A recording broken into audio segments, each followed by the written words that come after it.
After over a year of waiting, it's finally here! Side Order is the second part of Splatoon 3's paid DLC, and I've been waiting to play it ever since I saw the first trailer of it. Despite it being right around the corner, there's still so much we don't know. Marina could be the villain, Agent 4 could finally be returning, the 8 balls might make me break my monitor, everything I just said could be entirely wrong, you never know! What I do know is that the patch for this campaign releases later this evening, and I'm gonna download it frame 1. Surely the Switch won't gatekeep me from playing Side Order for several minutes, right? Oh my gosh, this looks so beautiful! I can just tell from these first couple minutes that this is a locked 60 FPS. Nintendo Switches may be turning 7 years old soon, but that isn't gonna stop Nintendo from using them until the processors give out. Marina's at the top of the spire? I knew it. She's probably been hypnotized by someone, and we're gonna fight her in a super climactic battle when we get up there. And people had the nerve to doubt my theories. And there's Deadfish chilling in the elevator. Such an iconic shot. I can't wait to see all the things we learn about them in the campaign. I'm already foaming at the mouth thinking of all the cool new songs that they might bless my ears with too. That's one level down. I can already tell you that as soon as I get the ability to, I'm gonna get color chips that upgrade my dualies ASAP. I'm only given one roll instead of the 2 that I can get with literally every other set of dualies. The fire rate on these things is abysmal, and you can fit an ocean liner in this reticle. Oh, so these are some of the things that lucky chips can give you, huh? A couple of these wouldn't hurt, but I don't think this will turn the tide as much as more range or damage. They might show up in a pinch, but they won't do too much. And here's where we start to have multiple options. I'm gonna go with this one. I'm telling you, when we get into the real meat of the game, I'm always gonna go the hardest setting. I'm cracked at the game, so no single player is gonna scare me. I could probably do a successful run like that in 1 or 2 attempts. Alright, we've done all these levels teaching us how the game works. Let's see what Marina's doing at the top of the tower here.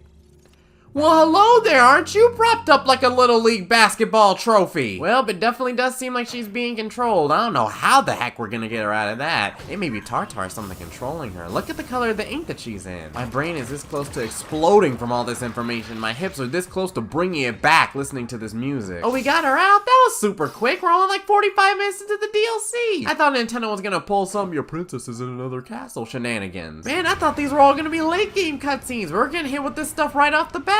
Who knows what there's gonna be left to see? Alright, well, we're back in the square. Ooh, and Marine's got some hacks that we can get using the pearls we collected during the tutorial.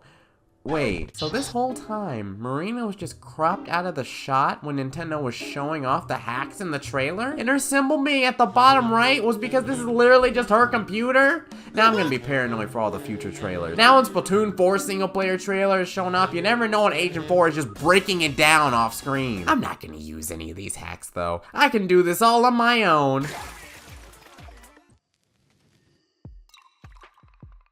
Are you serious? You know what, we're just gonna adjust a couple things here. Increase those lives so no bullcrap makes me have to start over. Maybe some more armor too to help me deal with enemies. And a little more damage reduction couldn't hurt. Ooh, we found a bonus level. It looks like this can give us a bunch of the same color chips for 1 level or issue a special challenge. What do I get for this one? Oh God, come on, you're almost there. Come on, your mother doesn't love you. There's also cool little danger floors that appear. That seems like a nice way to spice things up. Every time one of these things pops up on an easy difficulty, I'm just gonna do it immediately. I don't even want to see a reality where all 3 floors are danger floors on hard difficulty. And when you need a break from all the order, I guess you can just go to the vending machine here and replace your subs and specials. I can't wait to get the triple ink strike in one of these runs and absolutely melt everything that's in front of me. Alright, we finally made it back up to the top of the spire. Let's see what you've got, Order. We got Marina on our side now. Oh my gosh, this boss is absolutely massive. The Magistrate of Order, Overlord. Does this guy have 8 balls for eyes? You know, I was gonna kill you anyway, but having those for the PTSD factor was just the reassurance of your fate. You've awoken my Vietnam flashbacks with the 8 ball. You tripled one of the most trauma-inducing specials with the Stingray. And you somehow made Reef Slider terrifying. But that still wasn't enough to beat me. Goodbye! And it's not a final boss in Splatoon without a concert being thrown in the background. Hit it with that scream, Pearl, yeah!